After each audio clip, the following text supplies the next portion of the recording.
دنیا میں بعض لوگ ایسے اعمال کرتے ہیں جن کی بنیاد پر اللہ رب العزت اپنے فرشتوں میں ان بندوں کا تذکرہ کر کے فخر کرتے۔ آج ہم انشاءاللہ ایسے ہی چند ان خوش نصیب لوگوں کا تذکرہ کرنا چاہیں گے کہ جن کے اعمال کی وجہ سے اللہ آسمانوں پر اپنے فرشتوں کی مجلس میں ایسے لوگوں کا تذکرہ فخر سے کرتے ہیں، اس دعا کے ساتھ کہ اللہ ہم سب کو ایسے اعمال کی توفیق عطا فرمائے کہ ہمارا رب ہم سے راضی ہو جائے، ہمارا رب ہم پر بھی فخر کرے اور ہمارا رب ہمیں دنیا اور آخرت میں راضی کر دے۔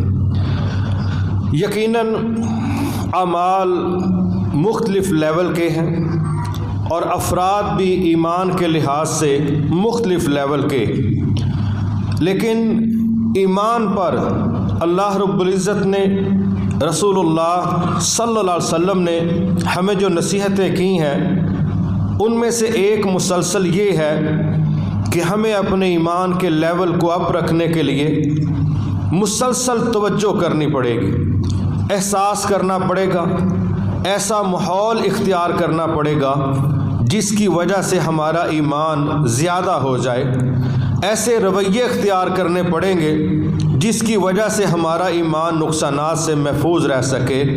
اس میں جو ہمارے حصے کا کام ہے اس پر ہمیں بڑی توجہ دلائی گئی، اور یہ بھی ایک اصولی بات ہے کہ عام بندہ تو قابل فخر گھر والوں کے ہاں نہیں ہوتا، معاشرے کے ہاں نہیں ہوتا، آخر اس کا کوئی خاص کارنامہ ہوتا ہے تبھی تو اس کے متعلق لوگ فخر کرتے، اس کی فیملی فخر کرتی ہے، اس کے دوست فخر کرتے ہیں، حتیٰ کہ بعض اوقات ملک کیا پوری امت فخر کرتی ہے، لیکن اس کے پیچھے اس کا کارنامہ ہوتا ہے۔ اگر کارنامہ کسی کا چھوٹا سا ہے تو دنیا اس کو نارمل سمجھ رہی ہے، تو پھر اس پر کس نے فخر کرنا ہے؟ گویا بڑی قسم کی جو اچیومنٹس ہیں انہی پر فخر کیا جا سکتا ہے۔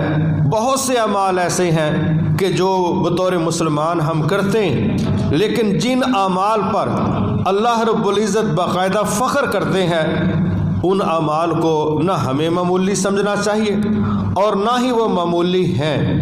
اور ہماری اس نقطے کو آج بیان کرنے کی کوشش اسی لیے ہے تاکہ ہماری توجہ ایسے خاص اعمال پر ہو، تاکہ ہم بھی ان اعمال کو کرنے کی کوشش کریں، تاکہ ہمارا رب ہم پر فرشتوں میں فخر بھی کرے اور یہ اس بات کی دلیل بن جائے کہ فخر تو اپنے پسندیدہ لوگوں پر ہی کیا جاتا ہے۔ دشمنوں پر کون فخر کرتا ہے؟ مخالفین پر کون فخر کرتا ہے؟ فخر تو اپنے پن کی وجہ سے ہوتا ہے، فخر تو محبتوں کی وجہ سے ہوتا ہے، اور فخر تعلق کی وجہ سے ہوتا ہے، اور فخر اگلے بندے کی کارکردگی کی وجہ سے ہوتا ہے۔ ہم اللہ سے یہ دعا کرتے ہیں کہ ایسے تمام امور، ایسے تمام عبادات اور اعمال اور کارنامے جن کی وجہ سے اللہ کے ہاں ہم قابل فخر ٹھہریں، اللہ تعالی ہمیں وہ کرنے کی توفیق عطا فرمائے۔ ان میں سب سے پہلے جس چیز کا میں ذکر کرنا چاہتا ہوں، اللہ تعالیٰ توفیق عطا فرمائے اور ایسے حالات بنائے،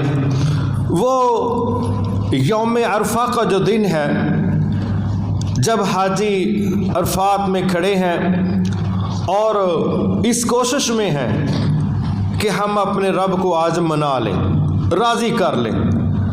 بے شمار رنگ و نسل کے لوگ ہوتے اور بہت بڑی انویسٹمنٹ وہ خرچ کر کے وہاں پہنچ چکے ہوتے، اور ہر بندہ مسلسل اس سوچ میں ہے کہ کوئی شکل ایسی بنے کہ میرا ضمیر، میری روح، میرا دل کہے کہ میرے رب نے مجھے معاف کر دیا۔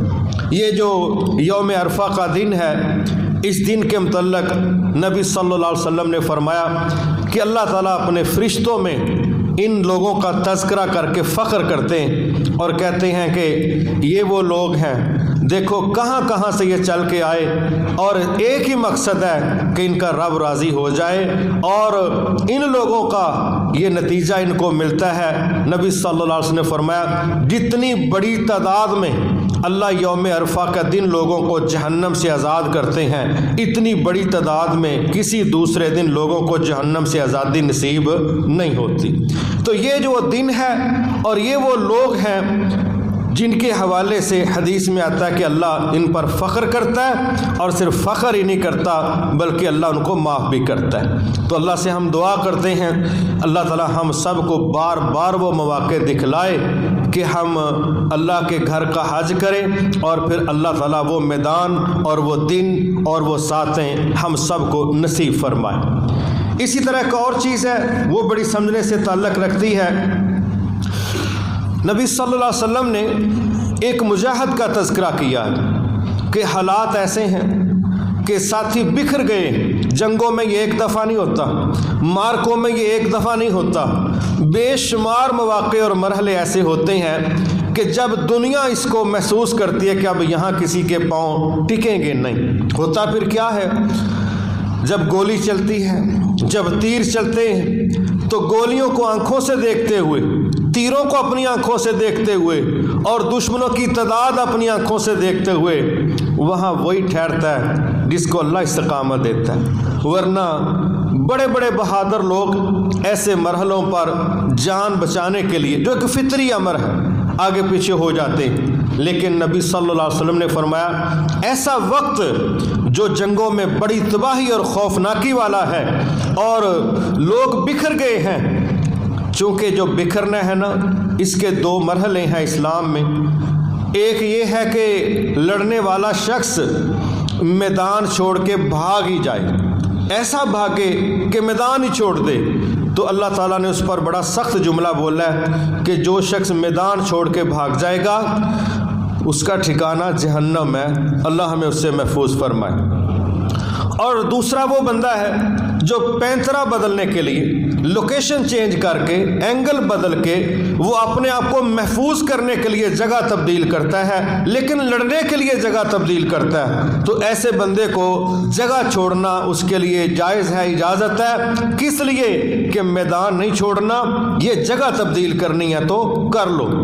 یہاں ایک تیسرے بندے کا ذکر ہو رہا ہے کہ سب مل کے لڑ رہے تھے، حالات بڑے سخت تھے، ساتھ والے لوگ بکھر گئے، اب یہ اکیلا بندہ ہے، ایک اس کے پاس آپشن ہے کہ یہ بھی دوسروں کی طرح بھاگ جائے، یہ بھی دوسروں کی طرح میدان چھوڑ دے، لیکن یہ پلٹ آتا ہے۔ حدیث میں آتا ہے کہ یہ پلٹ آتا ہے اور پلٹ کے آ کے دشمنوں سے اس طرح لڑتا ہے حتیٰ کہ یہ قتل کر دیا جاتا ہے۔ اس بندے کا یہ جو پلٹ کے آنا ہے اور پھر ٹکرانا ہے اور پھر شہید ہونے تک لڑتے رہنا ہے، اس پر نبی صلی اللہ علیہ وسلم نے فرمایا کہ اللہ تعالیٰ فرماتے ہیں فرشتوں کو مخاطب کر کے، دیکھو میرا یہ وہ بندہ ہے جس کو میری جنتوں کا لالچ، میری محبتیں اور میرا خوف کہ اگر میدان چھوڑ کے ہم بھاگ گئے تو اس کا نتیجہ اچھا نہیں ہے، میرا رب ناراض ہو جائے گا، اس خوف کی وجہ سے یہ بندہ واپس پلٹا ہے۔ تو ایسے بندے پر بھی جو واپس آ کے میدان میں ڈٹ کے لڑتا ہے اور شہادت تک لڑتا رہتا ہے، اللہ فرشتوں میں ایسے مجاہد پر فخر کرتا ہے۔ یہ بڑا مشکل کام ہے لیکن اللہ کے ہاں قابل فخر ٹھہرنے کے لیے جان دینے تک کا عمل، یہ بڑے خوش نصیب اور بہادر ترین لوگ ہیں۔ اللہ تعالیٰ ان سب کی شہادتوں کو قبول فرمائے۔ اسی طرح ہم ایک اور طبقہ دیکھتے ہیں، وہ بھی بڑا توجہ طلب ہے۔ نبی صلی اللہ علیہ وسلم نے فرمایا کہ جنگل ہے، صحرا ہے، آپ پہاڑ کہہ سکتے ہیں، ایسا ایریا ہے جہاں آبادیاں نہیں، اکیلا ہی بندہ ہے، وہ بکریاں چرانے والا ہے یا سفر کرنے والا ہے، وہ اکیلا بندہ، پتہ بھی ہے کوئی آبادی نہیں، بس وہاں پر وہ اذان دیتا ہے، وہاں اذان دے رہا ہے جہاں کوئی بندہ نظر نہیں آ رہا، اور پھر وہاں قامت کہہ کے وہ اکیلا ہی نماز پڑھنا شروع ہو جاتا ہے۔ نبی صلی اللہ علیہ وسلم نے فرمایا اس بندے پر بھی اللہ تعالیٰ فخر کرتا ہے کہ اس نے ایک سسٹم کا لحاظ رکھا، ایک ڈسپلن کا لحاظ رکھا اور کوشش کی کہ نظر اگرچہ کوئی نہیں آ رہا مگر جہاں تک میری آواز پہنچ جائے شاید کسی پر حجت قائم ہو جائے کہ یہاں پر بھی کوئی اللہ کا بندہ آیا تھا، اس نے اللہ کا نام لے کے آواز دی تھی۔ ہو سکتا ہے ہماری نظریں تو محدود ہیں، بعض اوقات پہاڑی کی بیگ پر کون بیٹھا ہے, ساتھ والے درختوں کے پیچھے کون بیٹھا ہے, کہاں پر کون بیٹھا ہے, یہ تو اللہ کو ہی پتہ ہے. لیکن ظاہراً نظر آ رہا ہے کہ کوئی شخص نہیں ہے, اکیلا ہے. اس کے باوجود وہ اذان کہتا ہے, تکبیر کہتا ہے اور پھر نماز پڑھ رہا ہے. ایسے بندے پر بھی اللہ تعالیٰ فخر کرتے ہیں کہ دیکھو میرے بندے نے کس جگہ پر اکیلے ہونے کے باوجود میرے سسٹم کا, میرے طریقہ کار کا, میری قربتوں کا جو راستہ اختیار کیا ہے, اس پر بھی اللہ تعالیٰ فخر کرتے. پھر ہم ایک اور بندہ دیکھتے ہیں, وہ بھی بڑا سمجھنے سے تعلق رکھتا ہے. ہمارے ہاں اس سلسلہ میں بڑی کمزوری, وہ طبقہ دو حالتوں والا ہے. ایک قرآن مجید سیکھنے والا ہے اور دوسرا سکھانے والا ہے. ایک سیکھنے والا اور دوسرا سکھانے والا. میرے محترم بھائی, یہ طبقہ بھی وہ ہے جس پر رسول اللہ صلی اللہ علیہ وسلم نے بڑے صاف لفظوں میں یہ بات سمجھائی ہے کہ جب لوگ کسی مسجد میں جمع ہوتے ہیں, پھر ان کو قرآن سکھایا جاتا ہے یا وہ سیکھنے والے ہیں, ایسے لوگوں پر بھی اللہ اپنے فرشتوں میں فخر کرتے ہیں. کیا ہم نے کبھی سوچا کہ اللہ کا فخر حاصل کرنے کے لیے ایک طرف وہ شخص ہے جس نے اپنی جان ہی دے دی کہ بس میرا رب مجھ سے ناراض نہ ہو, میری جان جاتی ہے تو چلی جائے, اور ایک طرف یہ وہ طبقہ ہے جو قرآن سیکھتا ہے یا سکھاتا ہے. یہاں ایک بات تکلیف کے ساتھ کہنا پڑتی ہے کہ ہم کسی گاڑی کو ٹھیک کرنے کا طریقہ سیکھنے کے لیے نا ٹیکنیکل کورسز کرتے ہیں, ٹیکنیکل کالجز میں جاتے ہیں, حتیٰ کہ ورکشاپس پر ہماری عمروں کا ایک حصہ گزر جاتا ہے سیکھنے ہیں. جی ابھی صحیح نہیں طریقہ آیا, ابھی مکمل نہیں ہو سکے, جی ماڈل نہیں آ گئے ہیں, یہ جی سمندر ہے جی علم کا. بڑی اچھی بات ہے میرے بھائی, کوئی شک نہیں آپ کسی کی گاڑی ٹھیک کرتے ہیں یا آپ ایک نیکی کا کام کر رہے ہیں, باقی رزق سارے کماتے ہیں, انکار نہیں. بے ایمانی سے بندہ کہیں بھی بچ کے کام کرے تو اللہ تعالیٰ اس کی قدر کرتا ہے, کہیں پر بھی کرے. لیکن کیا اس کا احساس نہیں ہونا چاہیے کہ گاڑیاں ٹھیک کرنا زیادہ اہم ہے کہ بندے ٹھیک کرنا زیادہ ہے؟ ہم یقین کریں اس مسئلے میں نا, یہ بات تکلیف کے ساتھ پتہ کیوں کرنی پڑ رہی ہے کہ جب یہ کہا جاتا ہے نا کہ آؤ کوئی دین کا پروگرام ہے, آؤ کوئی انسان کا ذہن درست کرنے کی کوئی ورکشاپ ہے, تو وہاں پر بڑی تعداد اکتاہٹ کا اظہار کرتی اور کیا تاثر دیتی ہے, ابھی پہلے ہی ٹھیک ہے. مجھے اتنا پتہ ہے میں نے آج تک کوئی پاگل ایسا نہیں دیکھا جو منہ سے کہے میں پاگل ہوں. میرے علم میں کوئی ایسا پاگل نہیں جو اعتراف کرے کہ میں پاگل ہوں. اور جب ہم یہ کہتے ہیں نا ہمیں ضرورت نہیں, یہ پاگلوں والی حرکت ہی. کیا صحابہ سے بڑھ کے کوئی سمجھدار اور ایمان والا اور نیکی والا ہو سکتا ہے؟ مگر ان لوگوں کی حالت یہ تھی, وہ ایک دوسرے کو بازو سے پکڑ کے بٹھا لیتے تھے, آؤ بیٹھو اپنے ایمان میں اضافہ کریں, پڑھو قرآن, سناؤ کوئی سورت, کرو کوئی تذکرہ کرو اللہ تعالیٰ کا, بات کرو کوئی آخرت کی. وہ ایک دوسرے کو پکڑ کے جکڑ کے وہ اسلام کے ساتھ جوڑتے تھے, وہ ایمان کا لیول اپ کرنے کے لیے کوشش کرتے تھے. لیکن ہمارے ہاں یہ جمعے میں ہوتا ہے نا معاملہ, میں نے بڑی جگہوں پر دیکھا لکھا ہوا, کیا لکھا ہوتا ہے کہ جمعے کی نماز کا ٹائم یہ ہے, جمعے کی نماز کا ٹائم, جمعے کا ٹائم نہیں نماز کا ٹائم. کیوں بھائی؟ پتہ ہے پڑھنے والوں نے نماز ہی پڑھنی. ہمارے ہاں دنیا سیکھنے کے لیے, یہ معذرت کے ساتھ میں اس کا بڑی دفعہ تذکرہ کر چکا ہوں, کیا اسکول کالج جانے والے اپنی عمر کا جو 20-25 سالہ دور خرچ کرتے ہیں, کیا یہ روٹی کمانے کا فن نہیں سیکھتے؟ کیا سیکھتے ہیں؟ اور سکھانے والے کیا سکھا رہے ہیں, سیکھنے والے کیا سیکھ رہے ہیں؟ کوئی پین کے ساتھ سیکھتا ہے, کوئی ڈیجیٹل طریقے سے سیکھتا ہے, کوئی مشقت کے ساتھ جا کے سیکھتا ہے. بات ادھر سے کان پکڑ لو ادھر سے پکڑ لو, سیکھنے سکھانے والا دونوں قسم کا طبقہ ایک نقطے پر کھڑا ہے کہ 20 سے 25 سال کا وقت خرچ ہو رہا ہے, ایک فن سیکھ رہی ہیں, روٹی کیسے کمانی. میرے بھائی واللہ ہے روٹی تو ان پڑھ لوگ بھی کما ہی لیتے ہیں، روٹی تو وہ لوگ بھی کما لیتے ہیں جن کو شاید گھر والے بھی لفٹ نہ کروائیں، یہ اللہ کا نظام ہے۔ لیکن کاش ہم یہ 20-25 سال روٹی کمانے کا فن سیکھنے کی بجائے ہم چند سال اگر اپنے آپ کو درست کرنا سیکھ جاتے تو روٹی تھوڑی بھی ہوتی تو گزارے بڑے مزے کے ہوتے۔ آج ہمارے گھروں میں نعمتوں کی کمی نہیں ہے مگر شکر کی کمی ہے، کیونکہ ہم نے یہ سیکھا ہی نہیں کہ اللہ کے ہاں معتبر کون ہے، اللہ کے ہاں قابل فخر کون ہے، اللہ کے ہاں قابل عزت کون ہے۔ ہم نے دیکھا معاشرے میں قابل عزت کون ہے، معاشرہ کس کو سلوٹ کرتا ہے، سوسائٹی کس کو ویلکم کرتی ہے، رشتے کس کو کمال کے آتے ہیں، فرینڈشپ کس کی بڑھتی ہے، فالورز کس کے بڑھ رہے ہیں۔ ہم تو اس مصیبت میں پڑے، ہم نے اپنے رب کو اس لسٹ سے ہی سائڈ پہ کر دیا۔ جو ہماری ضرورت بنتی ہے کہ ہم اپنے رب کے محبوب بنیں، یہ ہمارا مسئلہ ہی نہیں رہا۔ ہمارا مسئلہ یہ بن گیا کہ ہم معاشرے کے محبوب بنیں، ہمارا مسئلہ یہ بن گیا ہم دنیا کے ہاں محبوب بنیں۔ اس کا نتیجہ یہ نکلا ہے کہ بندے ٹھیک نہیں ہو رہے۔ آئیں، کیا یہ حقیقت نہیں جیلیں اپنی کیپیسٹی سے 3 گنا زیادہ کیوں بری پڑی؟ اور وہ پڑھا لکھا طبقہ، کوئی کہتا ہے میں وکیل ہوں، کوئی کہتا ہے میں جج ہوں، معذرت کے ساتھ کیس کیوں نہیں نپٹ رہے؟ کس نے نپٹانے تھے کیس؟ خراب قسم کے کیس لمبے کیوں ہو رہے ہیں؟ کیس نسل در نسل کیوں لڑے جا رہے ہیں؟ اس لیے کہ ہم کیس حل کرنا نہیں چاہتے، ہم مسئلے حل کرنا نہیں چاہتے۔ جرائم کیوں بڑھ رہے ہیں؟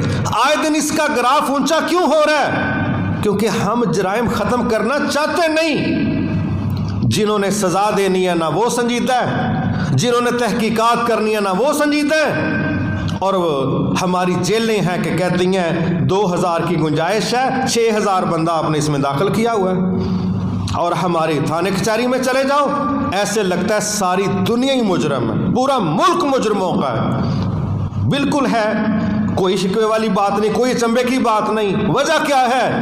ہم نے بندے ٹھیک کرنے کا فن نہیں سیکھا، ہم نے کوئی اور کام کرنے کے فن سیکھے ہیں۔ اگر ہم بندے ٹھیک کرنے کا فن سیکھتے جو کہ قرآن و حدیث کے ذریعے ہی ممکن ہے، تو پھر ہماری جیلیں اس طرح آباد نہ ہوتی، پھر ہماری کچہریاں اس طرح آباد نہ ہوتی، پھر ہمارے کیس اگلی نسلوں کو شفٹ نہ ہوتے۔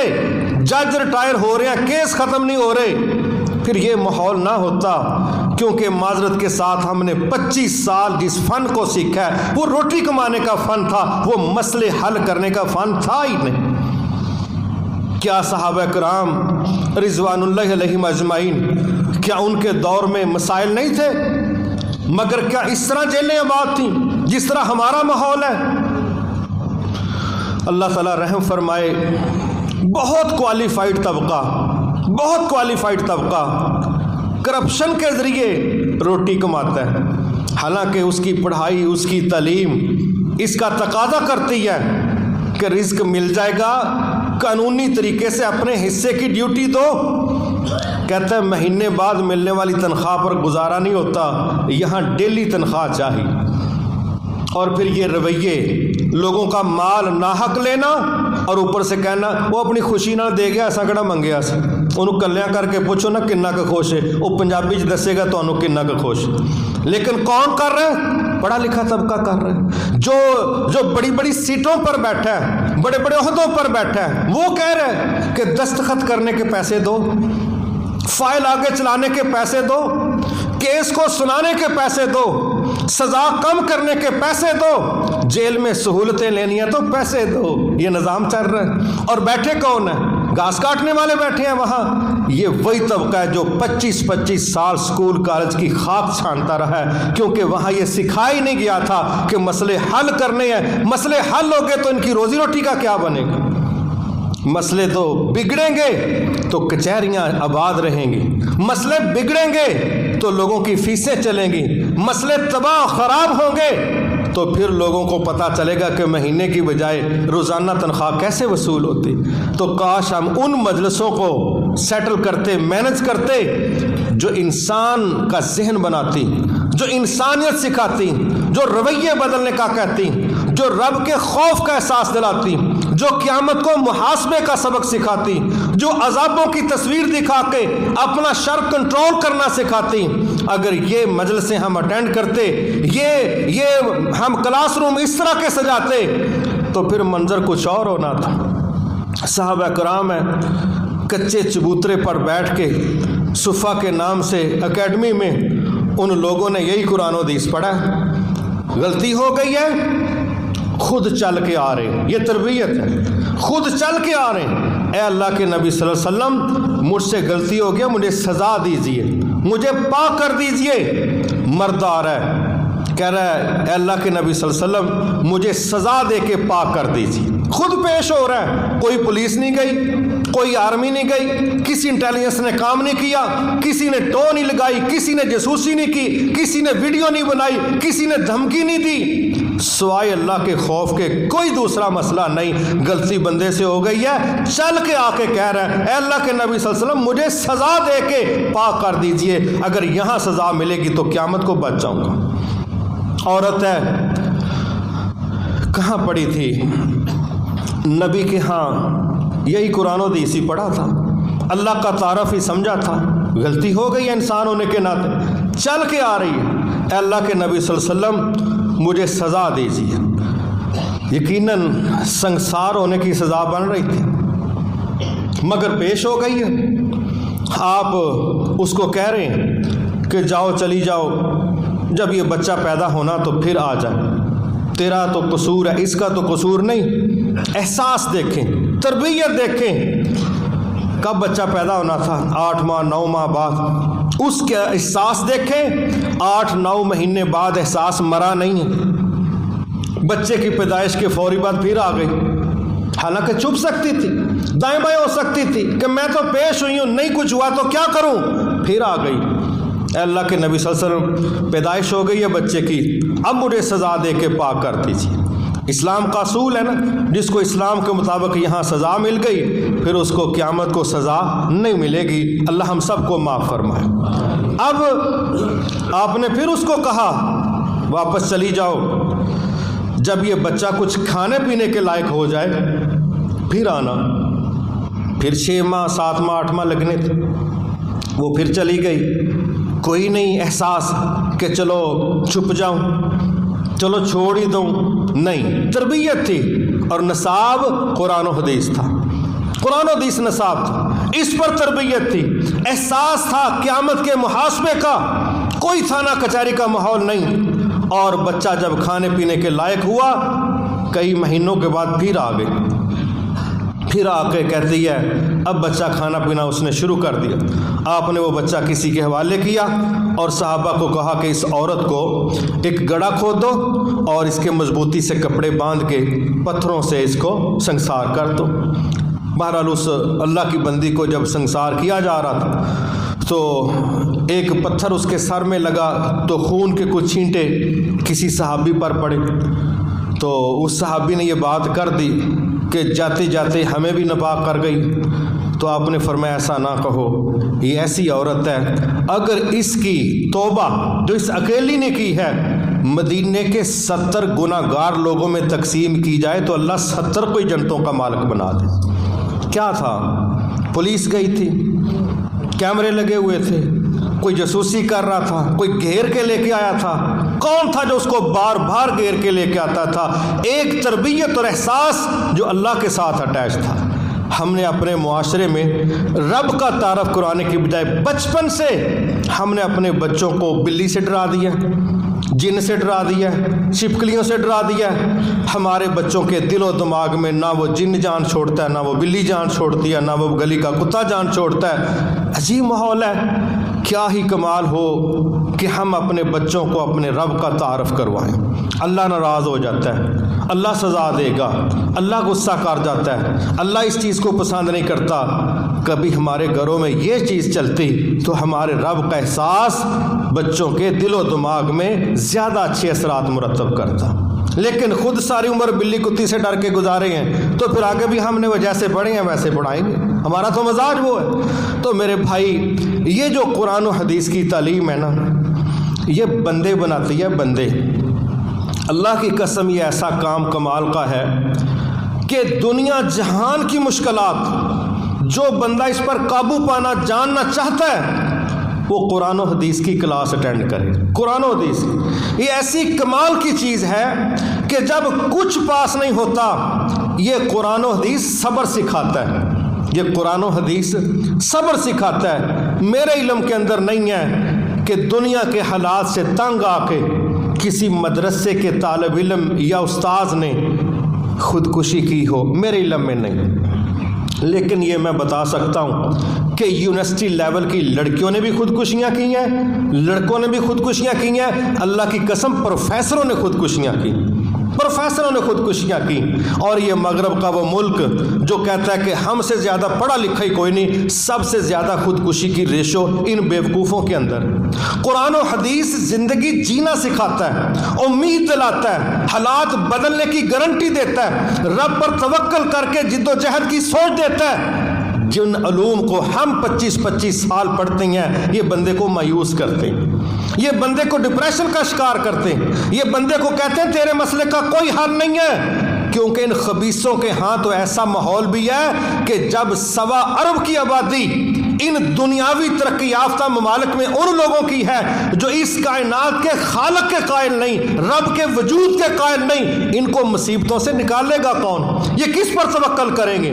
یہ کس پر بھروسہ کریں گے؟ یہ کس کی گود میں سر رکھ کے روئیں گے؟ یہ کس سے مدد کی توقع رکھیں گے؟ یہ کس بنیاد پر آخرت میں راحت کی تصور کر کے دنیا کی مشکلوں کو برداشت کریں گے؟ نہ اللہ کا تصور ہے نہ آخرت کا تصور ہے، اور یہ ساری خباثت اس نصاب اور نظام کی ہے جس میں 25 سال ہم نے بیڑا غرق کیا، اور آخر میں مایوس لوگ پیدا کر کے منار پاکستان سے ان کی چھلانگیں لگوا دیں، اور جیب میں ایک چٹ نکلتی ہے کہ جی نوکری نہیں ملی تو میں 16 پاس کر کے کھجل خوار ہو رہا ہوں، پکوڑے میں بیچ نہیں سکتا، نوکری 18ویں گریڈ کی مجھے ملی نہیں، تو ایک ہی حل ہے کہ میں نے سوچا کہ پھر میں خودکشی کر لوں، میں زندگی سے نہیں لڑ سکتا۔ قرآن و حدیث کی کلاس لڑنا سکھاتی، حالات سے، مسائل سے، معاملات سے، یہ کہتی ہے جینا، خبردار کسی نے مرنے کی دعا بھی کی۔ اسلام کیا کہہ رہا ہے؟ خبردار کسی نے مرنے کی دعا بھی کی، کرنی ہے تو شہادتوں کی صورت میں کرو، جو ایک ایکٹیویٹی ہے، ایک سرگرمی ہے، ایک کارنامہ ہے، ایک مارک ہے، ایک سوسائٹی کو کچھ دے کے جانے کی کوشش ہے، ایک رب کی رضا کا چینل ہے، ورنہ خبردار کسی بندے نے یہ کہا کہ اس سے بہتر ہے میں مر جاؤں، مرنے کی خواہش کرنے کی اجازت، مرنے کی دعا کرنے کی اجازت اسلام نے نہیں دی، سختی سے منع کیا۔ کیوں؟ اسلام تو جینا سکھاتا ہے، لیکن یہ جس میں ہم کھجل ہوتے ہیں وہ بندہ ہی مار دیتے ہیں، بندہ ہی مار دیتے ہیں۔ میرے محترم بھائی، یہ وہ حلقے ہیں قرآن و حدیث کے جو زمین پر بیٹھ کے پڑھنے والوں نے وہ ماحول پیش کیا نبی کے دور میں اور بعد میں بھی، جہاں مایوسیاں نہیں ہیں، امید ہے، جہاں اللہ پر توکل کے نتیجے میں ہونٹوں پر مسکراہٹ ہے، جہاں بڑی سے بڑی مصیبت کے مقابلے میں انتظار ہے کہ بے شک ایک تنگی کے ساتھ دو آسانیاں ہیں، میرا رب یہ وقت گزار دے گا۔ تو ان کلاسوں کو اپنا زندگی کا حصہ بنائیں، ان حلقوں کو اپنی زندگی کا حصہ بنائیں، انشاءاللہ آپ بہتر زندگی گزارنا سیکھیں۔ یہ ہے وہ ورکشاپس کا نصاب جس پر ہمیں اپنا وقت لگانا چاہیے۔ مجھے یاد ہے، یہ شکوے کے طور پہ نہیں، چونکہ ہم مشاہدہ کرتے ہیں، دیکھتے ہیں، میں نے تقریباً 2-3 جمعے یہ تذکرہ کیا کہ ہم مرکز میں ایک کلاس لگا رہے ہیں خواتین کی، صبح بھی شام بھی، تو یہاں خواتین کو بھیجیں، وہ دین کا پڑھیں۔ اچھا، ہو کیا رہا ہے؟ جب کورونا ہے ہم دنیا کو نہیں پڑھ سکتے، ہم دنیا کو توجہ نہیں دے سکتے، اس وقت کیا کوئی دین دا کورس نہیں شروع کیتا مرکز ساڑی صلاح کے بچے اتنے آ جان، تو بعد پتہ لگتا ہے کہ اسی تو بچوں کی ٹینشن تو جان چھڑان لی کہن ڈے کہ ساری جان چھٹ جے، کیا سکولے جاندے سا اسی بھی سکول نال کو گھڑی سو لینے سا، ٹی وی ویکھ لینے سا، جدن دی چھٹیاں پئیاں نے بچیاں نے ساڈا جینا آرام کیتا ہے، یہ سگے ماں باپ ہیں۔ جب دنیا ہمیں دھکا دے دیتی ہے نا کہ چھوڑ دو ہماری جان، پھر ہم کہتے ہیں کہ دین دا پروگرام ویکھو، ہاں ویلے تے آئی ہیں، اور جو ہی دنیا ہمارا بازو پکڑے، بازو خاک پکڑے، صرف مسکرا کے دیکھ دے، پھر ہم دین کو کہتے ہیں تینوں 3 طلاقاں کٹھیاں نے، تو ساڑے پیچھے نہ آئی ہوں۔ ساڑی تے ادھر ہاں جہاں مل گئی آہاں تے جپی ادھر پا لئیے. یہ ہمارا رویہ درست نہیں ہے کہ جب دنیا توجہ کرے ہم دین کو فارغ کر دیں اور دین کی طرف اس طرف آئیں جب دنیا ہمیں فارغ کر دے. یہ ہمارے رویے درست نہیں ہیں.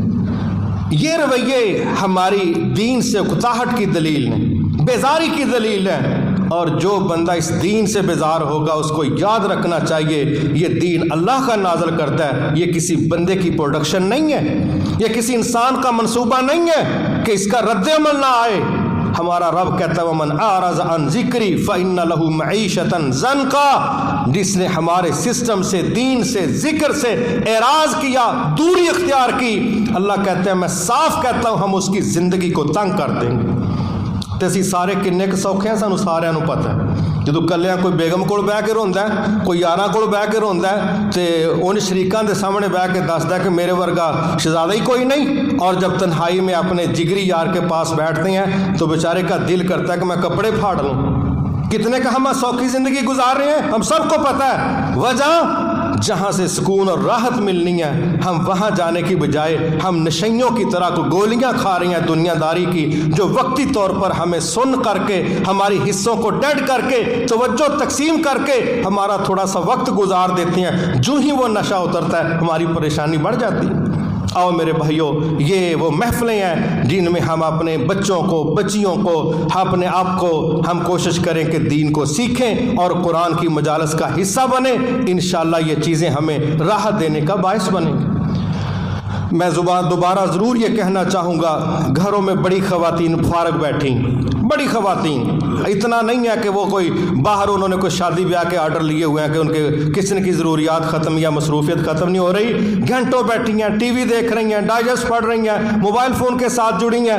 ہم اپنے گھر سے خواتین کو دین پڑھنے کے لیے جہاں جہاں ہمیں موقع ملتا ہے ہمیں بھیجنا چاہیے. اسی کا ایک حصہ جو ہم نے مرکز میں شروع کیا ہے، بالخصوص 8 سے ریگولر کلاسز شروع ہو چکی ہیں جو 3 ماہ کا کورس ہے. تو میری خواہش ہے کہ آپ اپنی بہنوں بیٹیوں کو ضرور ان کورسز میں بھیجیں تاکہ زندگی کے قیمتی لمحات کو واقعی قیمتی بنایا جا سکے اور شکووں کی بجائے تربیت کی جائے اور یہاں قرآن و حدیث پڑھ کے ہم اپنے رب کے ہاں قابل فخر ٹھہریں. ایک آخری چیز ہے اس سلسلہ میں، وہ بڑی اہم ہے.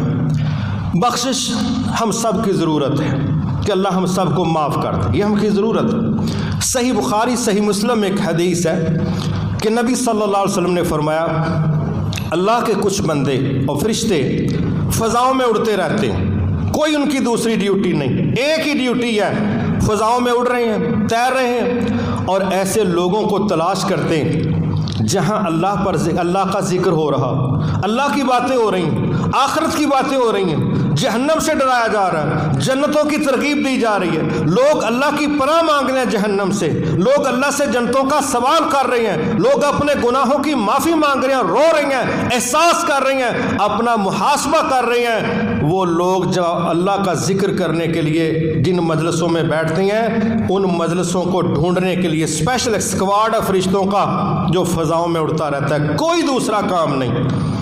آپ نے فرمایا جب کچھ فرشتوں کو وہ گروپ نظر آتا ہے تو وہ فوری طور پہ دوسروں کو کہتا ہے ادھر آ جاؤ، ادھر آ جاؤ، جن کو تم ڈھونڈ رہے تھے وہ مل گئے ہیں، وہ مل گئے ہیں.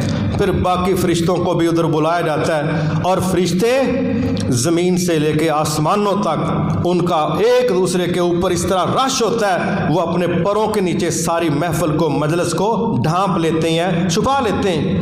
مجلس ختم ہوئی، وہاں کی رپورٹ لے کے فرشتے اللہ کے پاس گئے. یہ صحیح بخاری صحیح مسلم کی حدیث ہے، یہ کوئی کمزور یا معمولی، اس پر کسی بندے کا کوئی یہ شکوہ نہیں ہے کہ اس کی سند کا مسئلہ ہے. قرآن مجید کے بعد سب سے مضبوط ترین دلیل وہ سمجھی جاتی ہے امت مسلمہ میں جس پر امام بخاری رحمۃ اللہ علیہ اور امام مسلم رحمۃ اللہ علیہ یہ دونوں جس پر متفق ہو، اس کو کہتے ہیں متفق علیہ، کہ یہ دونوں امام اس پر متفق ہیں. قرآن کے بعد پہلے نمبر پر انتہائی مضبوط قسم کی دلیل وہ ہوتی ہے جس پر یہ دونوں امام مطمئن اور متفق ہو کہ ہماری سند جہاں سے ہم نے یہ سورس کے ذریعے حدیث لی ہے اس میں کسی طرح کی کوئی کمزوری نہیں. یہ اس ریفرنس سے بات کر رہے ہیں. تو فرشتے جب اللہ کے پاس جا کے رپورٹ بیان کرنا چاہتے ہیں تو اللہ تعالیٰ بڑی ڈیٹیل سے ان کو پوچھتے ہیں کیا کر رہے تھے، کیا مانگ رہے تھے؟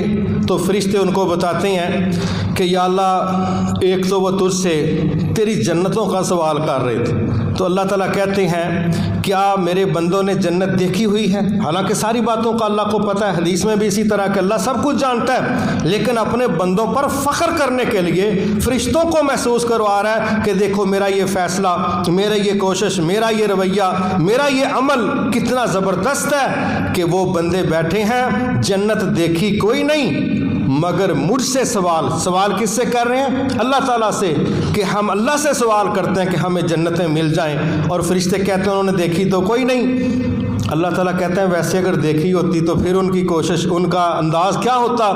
تو فرشتے کہتے ہیں پھر تو وہ پہلے سے زیادہ شدتوں کے ساتھ، جذبے کے ساتھ وہ سوال کرتے۔ اللہ کہتے ہیں اور کیا کہہ رہے تھے؟ جہاں دلچسپی ہوتی ہے نا، جہاں محبتیں ہوتی ہیں تو بندہ بار بار سننا چاہتا ہے، ڈیٹیل میں سننا چاہتا ہے۔ تو اللہ تعالیٰ کہتے ہیں اور کیا کہہ رہے تھے؟ تو فرشتے کہتے ہیں کہ یا اللہ وہ تجھ سے تیری جہنم سے تیری پناہ مانگ رہے تھے۔ تو اللہ تعالیٰ پھر کہتے ہیں انہوں نے جہنم دیکھی ہے؟ فرشتے کہتے ہیں یہ دیکھی تو کوئی نہیں۔ اللہ کہتے ہیں اگر دیکھی ہوتی، فرمایا دیکھی ہوتی تو وہ اور شدت سے تیری پناہ طلب کرتے۔ یہاں پر پھر 2-3 جملے ہیں جو بڑے قابل غور ہیں۔ اللہ تعالیٰ کہتے ہیں فرشتوں گواہ رہو، فرشتوں گواہ رہو، میں نے اس طبقے کو جس مجلس سے آپ ہو کے آئے ہو، میں نے ان کو جہنم سے پناہ بھی دے دی ہے، جنتوں کا مالک بھی بنا دیا ہے۔ اب یہ 2 باتیں بڑی سمجھنے والی ہیں، ایک تیر سے کئی شکار ہو رہے ہیں، جہنم سے پناہ بھی مل رہی ہے، جنت کی ملکیت بھی مل رہی ہے۔ اگر اللہ کسی کو گواہ نہ بنائے پھر کیا اللہ کے وعدے میں کوئی شک ہے؟ ان اللہ لا یخلف المیعاد، وہ جو وعدہ کر دے اس کی مخالفت ہے۔ لیکن گواہ کا کیا مطلب ہے؟ آپ بعض مثالوں کو سمجھیں۔ ایک ہے آپ اکیلے کہتے ہیں میں نے فیصلہ کیا ہے کہ میں نے فلاں کام اس کے ساتھ مشروط کر کے کر دینا، ایک فیصلہ۔ ایک آپ لوگوں کو کہتے ہیں لوگوں جی گواہ رہو، یہ فیصلہ میں نے کیا ہے۔ بندہ اگر گواہوں کی موجودگی میں فیصلہ کرے تو تبدیلی ممکن نہیں ہوتی۔ تبدیلی ممکن ہے؟ نکاح میں گواہ ہوتے ہیں کہ نہیں ہوتے؟ نکاح میں گواہ ہوتے ہیں، کیوں؟ ایگریمنٹ ہے، ساری زندگی کا نہیں، مرنے کے بعد کا بھی ہے، انحراف کی اجازت نہیں، کسی سسٹم کے ساتھ ضرورت پڑ جائے تو الگ بات۔ اللہ کے نبی لوگوں کو کہہ رہے ہیں کیا میں نے اللہ کا پیغام تم تک پہنچا دیا ہے؟ حجت الوداع کے موقع پر لوگ کہتے ہیں جی پہنچا دیا ہے، اس وقت اللہ کے نبی کہتے ہیں یا اللہ گواہ رہنا، یہ منظر دیکھ لیں، لوگوں کے کھڑے ہاتھ دیکھ لیں، لوگوں کی ہاں سن لے، اللہ گواہ رہنا جو تو نے میری ڈیوٹی لگائی تھی میں نے ادا کر دی۔ یہ گواہیاں بڑے مضبوط ایگریمنٹ کی دلیل ہوتی ہیں، اور صحیح بخاری صحیح مسلم کی حدیث کہہ رہی ہے اللہ فرشتوں کو مخاطب کر کے کہتا ہے گواہ رہنا میں نے ان لوگوں کو بخش دیا ہے۔ یہ چھوٹی گواہی نہیں اور یہ چھوٹا وعدہ نہیں۔ پھر ایک فرشتہ کہتا ہے یا اللہ چلو کچھ لوگ تو آئے تھے اسپیشل اس کام کے لیے، مگر فلاں فلاں بندہ اس کام کے لیے آئے نہیں تھا، اس کو کوئی اور حاجت تھی، کوئی اور ضرورت تھی، وہ بائی دا وے آ گیا ہے۔ تو اللہ تعالیٰ کہتے ہیں یہ ایسی مجلس ہے جو بائی دا وے بھی ان کے ساتھ بیٹھ گیا، ویسے ہی آ گیا، اپنے کسی کام آیا تھا۔ یہ ایسی مجلس ہے جو ویسے ہی آ کے ان کے ساتھ بیٹھ جائے، جو میرے پیکیجز اسپیشل لوگوں کے لیے ہیں وہی عام بندے کے لیے۔ کیا مطلب ہے اس کا؟ ہم نے نہیں کبھی سوچا کہ جن محفلوں کے اندر آنے سے جنتوں کی ملکیت مل رہی ہے یہ انسانیت سازی کی مجلسیں ہیں، یہ گاڑیاں ٹھیک کرنے کی ورکشاپس نہیں، یہ موٹر سائیکلوں کی ٹیوننگ کے سینٹر نہیں ہے، یہ دیواریں اونچی کرنے کے فن سکھانے والی جگہ نہیں ہے، یہ بندے ٹھیک کرنے والی مجلسیں ہیں، یہ انسانوں کو انسانیت سکھانے والی، عقیدہ پڑھانے والی، خیر اور شر میں فرق سمجھانے والی، حرام سے بچنے اور حلال پر قناعت کروانے والی، یہ لوگوں کو اپنی خیر شیئر کرنا اور شر کو روک لینا، یہ وہ تربیت گاہیں ہیں جو ان مجلسوں کو اٹینڈ کرتا ہے۔ ابھی اس نے عمل کیا ہے نہیں کیا، بیٹھا مجلس میں تھا، ڈیمانڈ جنت کی ہے، اللہ تعالیٰ صرف اس مجلس میں بیٹھنے کے نتیجے میں اگر جنتوں کا مالک بنا رہا ہے تو جب وہ ان باتوں پر عمل کرے گا جو اس میں ڈسکس ہوئی ہیں تو نتیجے اور شاندار ہوں گے کہ نہیں ہوں گے؟ آؤ میرے بھائیوں، ہمارا یہ ذمہ ہے ہم ایسی محفلوں کو معمولی نہ سمجھیں، یقین کریں کہ جس طرح ایک دکاندار کے سامنے گاہکوں کی لائن لگ جائے وہ پریشان نہیں ہوتا، وہ کھڑا بھی رہتا ہے، خوش بھی ہوتا ہے، وہ خوش ہوتا ہے کہ روڈ بلاک ہو گیا، وہ خوش ہوتا ہے کہ لوگ کھڑے ہیں۔ اور ہمیں ایک درس کے بعد دوسرا سننا پڑ جائے تو طنزیہ انداز میں ہم کیا کہتے ہیں؟ وہ پہلے تے عمل کر لئیے، وہ ہی نہ کتے بد ہضمی ہو جائے، تینے درس سن کے ہاں کی کرنا۔ سبحان اللہ، روٹی پاویں 6 باری ڈپ لئیے، ڈپنا ہی ہوتا ہے نا، جب ڈسپلن نہیں ہے تو پھر یہی ہوتا ہے نا کہ اس نے سلا ماری لیاؤ جی، اگلے نے سلا ماری لیاؤ جی، بندہ ہے تو کتنے پائی جان دیا بھائی، آندہ نہیں نہ نہیں نہ کرنی چاہیے تھی، 6 دفعہ کھانا کھا رہا ہے، کسی کو نہ نہیں کر رہا، اور دین کی بات دوسرے موقع پر سننی پڑ جائے تو بدہضمی ہو جاتی ہے۔ ہاں، جب دلوں میں ایمان نہ ہو، نفاق ہو، جب وہاں زرخیزی نہ ہو، بنجر پن ہو، تو پھر دین کی محفلیں اکتاہٹ کا باعث بنتی ہیں، پھر ٹی وی کی محفلیں پرکشش ہیں، پھر گپوں کی محفلیں پرکشش ہیں، پھر دوستوں کی محفلیں پرکشش ہیں۔ جس رب سے سارے مفادات وابستہ ہیں، پھر اس کی کمپنی، اس کی دوستی، اس کے تذکرے جس بندے کو اکتاہٹ کا شکار کر دیں، اس کو اپنے ایمان کی صحت کا جائزہ لینا چاہیے کہ جہاں محبتیں ہوتی ہیں اس کے تذکرے سے بندہ تھکتا نہیں ہے، اور جس کے تذکرے سے ہم تھک رہے ہیں، اکتا رہے ہیں، جان چھڑا رہے ہیں، اللہ نہ کرے کہیں ہمارے ایمان کا بیڑا غرق تو نہیں ہو گیا، ہمیں ڈیٹیکٹ کرنا چاہیے۔ اللہ سے دعا ہے اللہ ہم سب کو معاف فرما دے، اور اللہ تعالیٰ وہ تمام کام جو اللہ کے ہاں فخر کا باعث بنتے ہیں اللہ وہ اپنی رحمت اور توفیق سے کرنے کی ہماری مدد فرمائے۔ وما توفیقی الا باللہ العلی العظیم۔